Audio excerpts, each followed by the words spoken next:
Hi, this is a video, or what I suspect more like a series of videos, or clips at least, of me trying to get my Aprilia Pegaso back into order. So the reason I'm trying to film this is because since I got this bike a few months ago, I've been trying to find some info online, especially when it comes to dropping the engine from the bike, and there is not a lot of info on YouTube or otherwise online. There is some, but really not a lot, and what bits there are maybe sometimes in Italian or Dutch or other languages, which I'm afraid to say I don't speak. So the mission is to try and get this little nugget, the engine, the Rotax 650 single cylinder engine, back onto the bike, and yeah, hopefully get it to run again. So just a quick background of this bike is that I purchased it for my partner. She's going to try to take a license on the bike.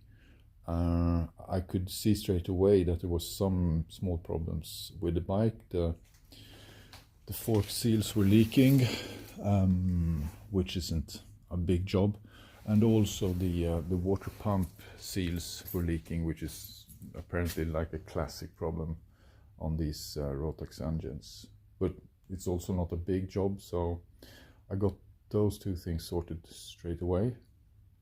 But then I realized that the engine coolant was burning off, so I started suspecting the head gasket was blown, which after a few tests I did with this testing liquids and what have you, I came to the conclusion that that was simply the case. So the head gasket needed to be replaced. So I dropped the engine, and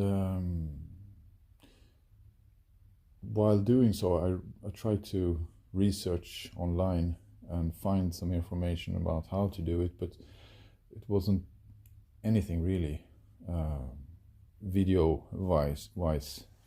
So yeah, hopefully this will be helpful for some other people that want to do the same job on their bike. So yeah, I hope you get to have some you get to learn something from this or these videos. But the first thing I need to do before I start reassembling it, the engine, is to refit this one, the shock.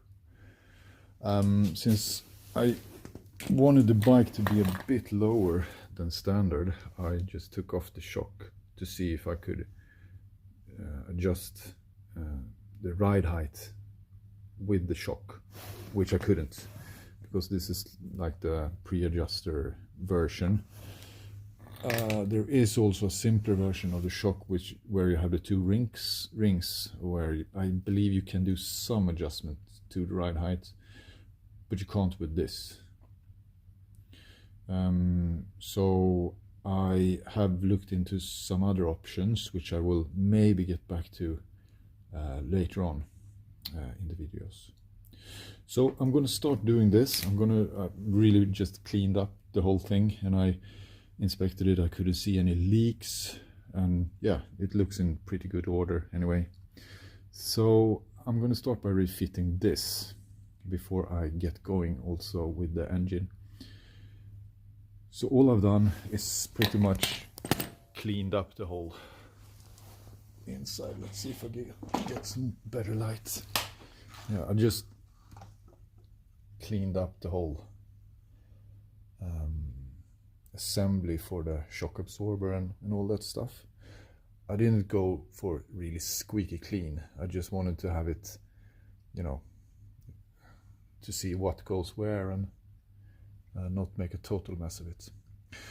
So I'm going to start by reassembling the shock and then get going on the engine. So I've just about fitted the shock back onto the bike. So this is just a quick clip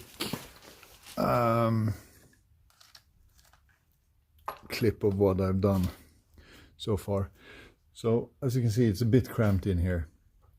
What you can do, if you want to have more space, is to take this one out, this bolt over here. This is fixing three things. It's fixing the frame with the, I don't know what's it called in English, the swinging arm, I suppose, and the engine as well. So it's going to be a tricky job then to get the engine on and aligning all these three things. But that's for later, yeah? So if you find it tricky to fit this one in, you can always get this bolt out of the way. And that will make things much easier. So I just wanted to show what it's to it. So this is the top end of the shock, and this is the bottom end. Top end, there's a bolt up there with a washer on this side. But on the other side, there is a nut. I hope you can see it. And there is no washer with that nut. It's one of those nuts that goes really wide at the base, so you don't need a washer. At the bottom end, quite a similar thing. You have a bolt, goes there. But on this side, you have also a thick normal washer, plus a spring washer as well. The spring washer is one of those really thin washers, which is kind of wave shaped in order to spring out and, I don't know, keep tension or whatever. And at the bottom end, there is no nut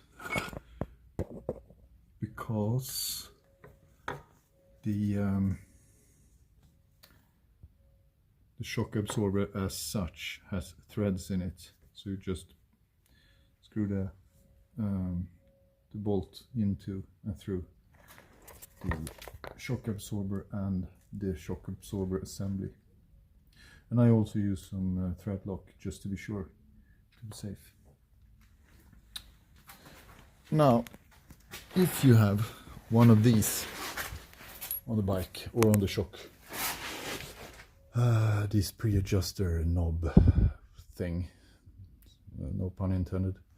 If you have them, they are going up here, like so. So this is where we are at the bike. And you then need to use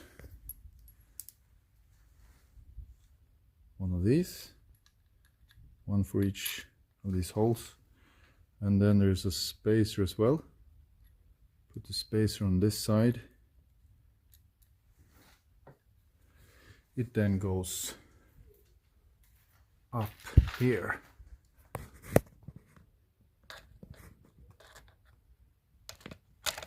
Like so.